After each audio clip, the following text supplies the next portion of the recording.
আবার অফিসে যাই এটা শুরু করো কারণ এই কে ভালো না দাদা টাকা দে কাজ ইয়ে করবেন না ইয়ে মোবাইল কি শুরু করেছেন আপনারা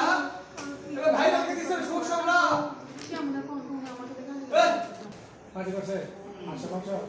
আমরা গেছি কি আস না আছে আমি কে দিব লাগে আজ তুই আসবা খানা খানা দিলে খুশি ওই বাড়ির মালিকে কি হবে বাকিরা না ওই একদম দিয়ে বলবো এ আপনার গার্লফ্রেন্ড আছে নাকি এখানে? কি এতনে কি দিয়ে না আমাদের গোলা সারের টুপি বেলায় দিছে। তা আপনি সারের টুপি বেলাইছেন কে? যা বসে সারের পাশে বসছে পিছির বেলা গেছে পিছির বেলা গেছে শুক্র বেলা গেছে এই যত খাইলো তুই গাল লাগাম না এত যে ও আর তো দাঁড়া ধরা থাকে এটা ফাজ দিন পয়সা আছে